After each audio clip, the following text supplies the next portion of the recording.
सर्वांना नमस्कार. तुझं माझं अबोल प्रेम या कथेचा आज 13वा भाग अपलोड होत आहे. तरी सर्वांनी कथा आवडल्यास आपल्या चॅनलला नक्की भेट द्या. लाईक करा, शेअर करा आणि कमेंट करायला अजिबात विसरू नका. तर वळूयात आपल्या कथेकडे. तर पण आता कोर्ट मॅरेज तर केले, ते पण हॉस्पिटलमध्येच.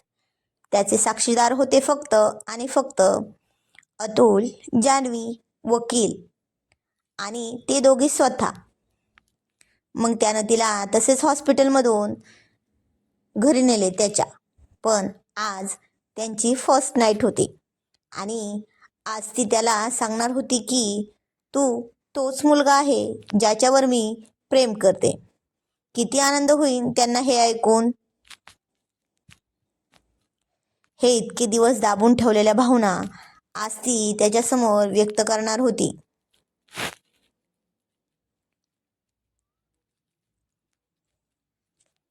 ती स्वतःला त्याच्या स्वाधीन करणार होती. त्याच्या कुशीत डोकं ठेवून शांत झोपणार होती. पण पण पण नियतीला त्यांच्यात हे होणं मंजूर नव्हते बरं का. तसे होणे पण शक्य सुद्धा नव्हते, अशक्यच होते.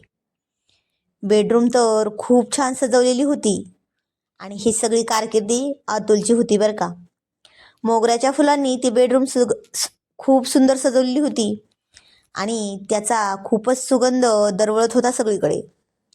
तशी खूप वेळ झाला तरी ती त्याची वाट पाहत होती, त्याच्या मिठीत स्वतःला झुकवून विसावण्यासाठी.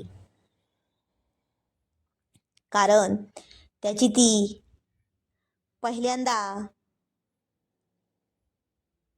तिनं त्याला पहिल्यांदा पाहिलं होतं तेव्हाची ती तीक्ष्ण व धारदार नजरेतील कटाक्ष तिच्या काळजाच्या आरपार गेला होता तो. पण त्याची ती किलर स्माईल, खडूस स्वभाव, गुलाबी ओठ, पिळदार शरीरयष्टी, खडूस स्वभाव असा चेहरा आठवून तिच्या अंगावर पुन्हा एकदा काटा उभा राहिला.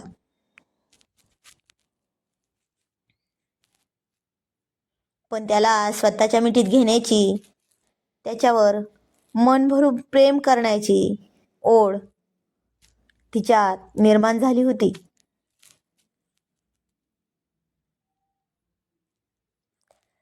त्याच रूममध्ये त्याचा खूप सुंदर असा फोटो होता आणि ती आता तो फोटो खूपच टक लावून पाहत होती. ती आज तिचं प्रेम त्याच्यापाशी मनापासून व्यक्त करणार होती, ज्याची स्वप्न तिने इतके दिवस झालं पाहिली होती. खूप रात्र झाली तरी तो रूममध्ये आलाच नव्हता. पण त्याच्या डिझायनर स्टडी रूममध्ये तो एकटाच ड्रिंक करत बसला होता. आनंद व्यक्त करत होता जिंकल्याचा.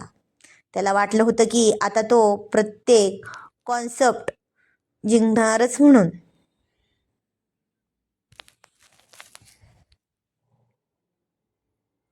पण त्याला आता ड्रिंक झाल्याच्या नंतर खूप उशिराने आठवण झाली की त्याची नवीन नवरी त्याची वाट बघत असेल म्हणून.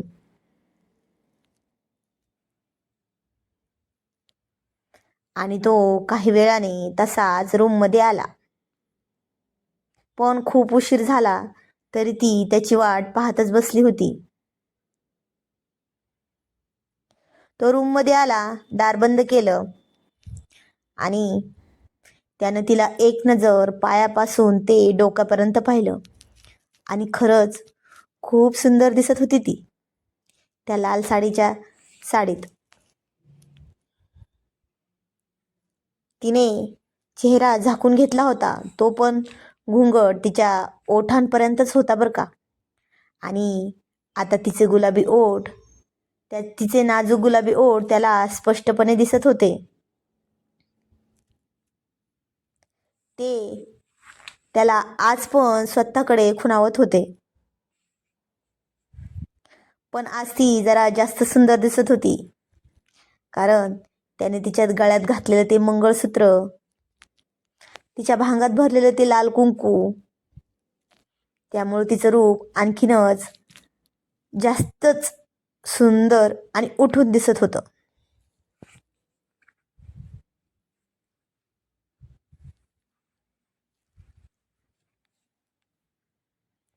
आणि तिचं हेच प्रत्येक वेळी असंच भुरळ घालणारं रूप त्याला तिच्या जवळ जाण्यासाठी मजबूर करत होतं. तिचा तो इतका सुंदर चेहरा त्याच्या नजरेतून जातच नव्हता. पण आज ती समोर होती आणि तसा तो तिच्या स्वतःच्याही नकळत तिच्या शेजारी बसला. त्याने हळूच तिचा घुंगट बाजूला काढला. तिचा पट्टी असलेला हात हातात घेतला. त्याच्या हाताच्या उबदार स्पर्शाने ती शहारली होती. तो तिला खूपच सेडेक्टिव्ह नजरेने पाहत होता. सगळ्या शरीरभर त्याची ती सेडेक्टिव्ह नजर फिरत होती तिच्यावर. आणि त्याची नजर पुन्हा तिच्या त्या गुलाबी ओठांवर येऊन थांबली. पण तरीही तिची नजर झुकलेलीच होती बरं का. आणि तिची ती झुकलेली नजर वर उचलण्यासाठी त्याने तिची हनुवटीवर धरून वर केली. आणि आता तो नेमकं काय करेल या भीतीने ती जरा थरथरत होती.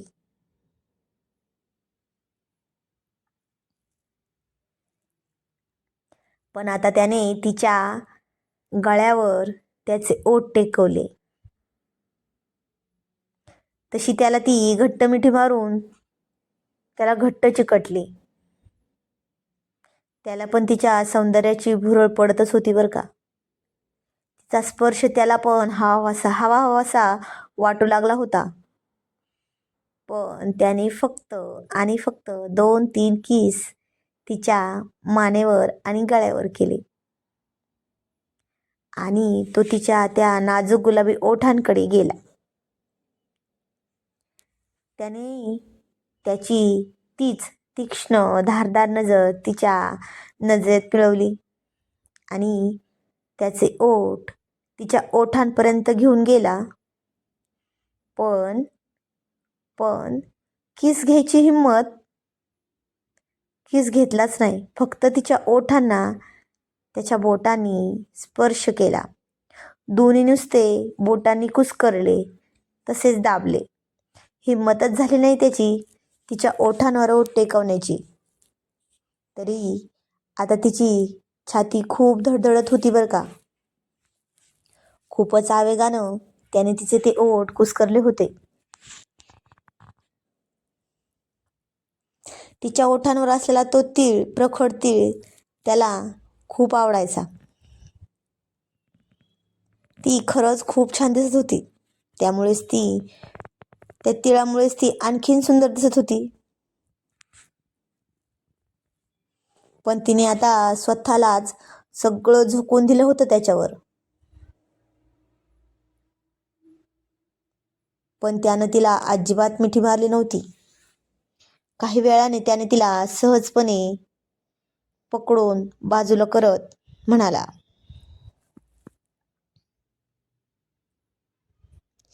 शेवटी तुझं अस्तित्व मी पुसलंच आणि माझं अस्तित्व निर्माण करण्यासाठी तुला माझं बनवलं. असं म्हणून त्याने तिचे हात जरा जास्तच दाबले. तसं तिच्या हाताच्या जखमेतून जरासं रक्त यायला लागलं. ती म्हणाली, अहो अर्णव सर, दुखतंय, मला सोडा हात माझे. तो म्हणाला, दुखतंय ना, दुखू देत ना मग. असंच मला पण दुखलं होतं. अशीच जखम तू मला सुद्धा दिलीस. सगळे माझे भेटणारे अवॉर्ड तूच स्वीकारले तेव्हा कळलं. आणि हो, काय असं म्हणून त्याने पुन्हा दंड पकडून जोरात दाबून म्हणाला, कशी लगेच लग्नाला तयार झालीस तू? सांग ना, कशी लगेच लग्नाला तयार झालीस? पण आता ती फक्त त्याचं बोलणं ऐकून बसली होती आणि गप्प ऐकून घेत होती आणि मनातच म्हणाली, खडूस कुठले, बरं झालं सांगितले नाही की माझं तुमच्यावरच प्रेम आहे म्हणून. नाहीतर नेमकं काय आहे तुमच्या मनात हे मला कळलेच नसते. खरंच खडूस स्वभाव पाहता त्या फळ्यावर चालणाऱ्या खडूपेक्षा पण कर्कश बोलतात. The king of the lion.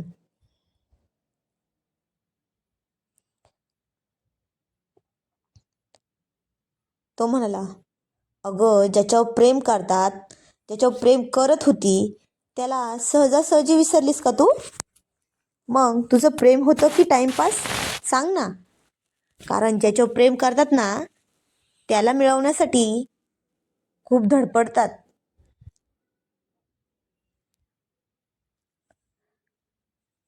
मनात मन तर लागत नाही आणि तू तर तसं काहीच केलं नाहीस. निदान लग्नाला विरोध तर करायचा ना माझ्याशी. पण आता त्याच्या असे निरर्थक प्रश्न डोक्यात येत होते, कारण त्याने लग्न केले तरी तरी तिने नकार दिलाच नव्हता. त्याने तिला किस केला तरी तिने नकार दिला नव्हता. पण त्याच्या मनात तर आलं होतं की तिचं दुसरं कुणावर तरी प्रेम आहे म्हणून. आणि ते येणं साहजिकच होतं, कारण तीच म्हणाली होती की तिचं एका मुलावर प्रेम आहे म्हणून.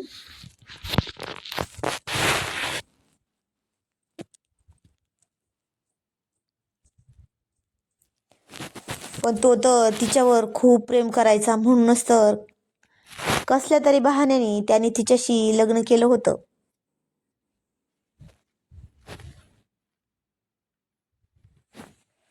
पण त्यात त्याची काहीच चूक नव्हती.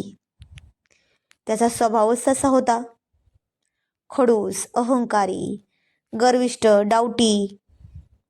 तो कुणावरही सहजासहजी अजिबात विश्वास ठेवत नव्हता बरं का. कारण त्याचं कारण होतं त्याचा भूतकाळ. त्याच्या जागी दुसरे कोणी असतं ना तर इतकी सुंदर बायको पाहून तिच्या मोहणाऱ्या प्रेमात बुडून गेला असता आतापर्यंत. तसा त्याच्या स्वभावाचा अंदाज तिला जवळपास आलाच होता. म्हणूनच तर ती त्याची मनधरणी अजिबात करणार नव्हती.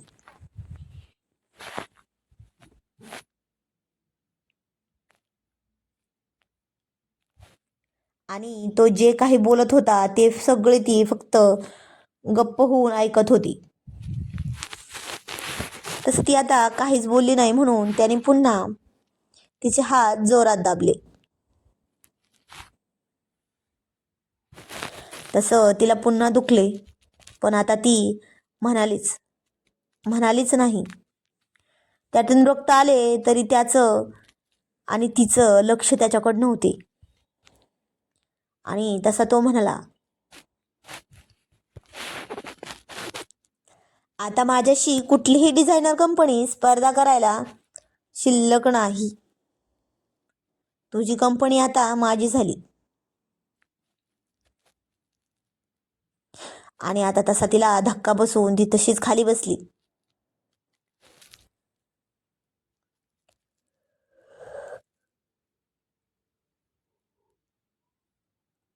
ती म्हणाली, स्पर्धा? कसली स्पर्धा? अहो अर्णव सर, मी कसली स्पर्धा केलीच नाही तुमच्याशी. तो म्हणाला, तू नसलीस समजत तरी सगळे स्पर्धा समजत होते याला.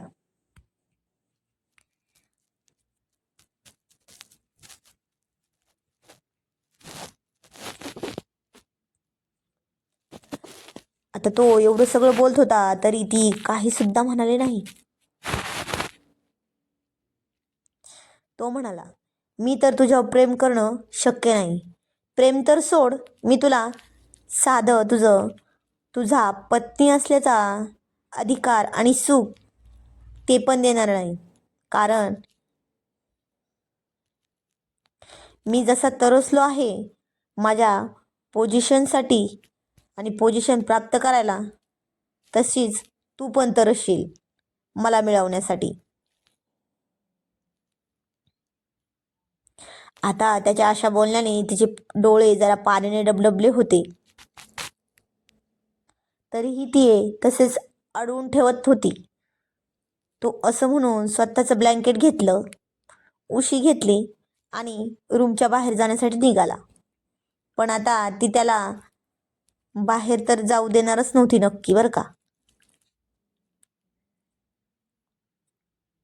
पण आता ती बोलली. तिने दाराला आडवा हात लावून म्हणाली, इफ यू डोंट माइंड. पण आता बारी माझी आहे बोलण्याची आणि तुम्ही ते ऐकणार आहात. असं म्हणून तिनं एक पाऊल त्याच्याकडे टाकले आणि तसा तो मागे सरकला. ती म्हणाली, मला न विचारता डायरेक्ट लग्नासाठी लॉयर घेऊन आलात कोण? तर तुम्ही. हो ना. मला माझ्या घरी न जाऊ देता मला माझ्या घरी जाऊ दिले नाही कुणी? तर तुम्ही. मला तुमच्या घरी आणलं कुणी? तर तुम्ही. असं म्हणून ती एक एक पाऊल पुढे टाकत होती आणि त्याच्याकडे सरकत होती आणि तो त्याचं एक एक पाऊल मागे घेत होता. आता असं करता करता तो सरळ बेडला जाऊन चिकटला. ती परत म्हणाली, हे घर कुणाचं आहे? तर तुमचं. मी कुणाची आहे आता? तर तुमची. ही रूम कुणाची आहे? तर तुमची. मी बायको कुणाची आहे? तर तुमची. मग हा बेड कुणाचा आहे? तर तुमचा. मग यावर इतकी सुंदर बसलेली बायको, ती पण कुणाची आहे? ती पण तुमचीच आहे हो ना. असं म्हणून तिने त्याला बेडवर धक्का दिला. तसा तो धपकन बेडवर पडला आणि तिने तिचे दोन्ही हात त्याच्या हातावर ठेवले. तो म्हणाला, अगं हे असं करणार का आता तू जबरदस्तीने? आणि ती खूप ॲटिट्यूडमध्ये म्हणाली, oh hello, the Arnav Goenka sir. ते ब्लँकेट हवा आहे मला. जास्त फिलिंग ढगात नेऊ नका. मला पण नाही आहे तुमच्यावर प्रेम करण्याची गरज आणि तो टाईम पण नाही माझ्याकडे, कळलं? कारण माझं एका मुलावर खूप सारं प्रेम आहे. असं म्हणून तिने जरा डोळे बारीक करून दाखवले. कळलं काय? आणि तिने ब्लँकेट घेतलं आणि बाजूला झाली. तिथेच असणाऱ्या सोफ्यावर जाऊन ती झोपली. तो तर मनात म्हणाला, मी तर सीधी साधी बिल्ली समजलं होतं हिला, पण ही तर जंगल की खूंखार शेरनी निकली. अर्णव बाबू जरा बच के रहना. शिकार भी यही है और शिकारी भी. हमला कहीं से भी हो सकता है. पण ती सोफ्यावर झोपली. तिला औषधाने लगेच झोप लागली. पण तो बेडवर होता. बेडवर असून पण त्याला काही केल्या झोपच येत नव्हती बरं का. कारण कारण कारण जाणून घेण्यासाठी आपल्या चॅनलला नक्की सबस्क्राईब करा. तर जाणून घेऊया पुढील कथा पुढील भागामध्ये. नवीन असाल तर नक्की आपल्या चॅनलला भेट द्या. कमेंटमध्ये सांगा आजची कहाणी कशी वाटली. धन्यवाद.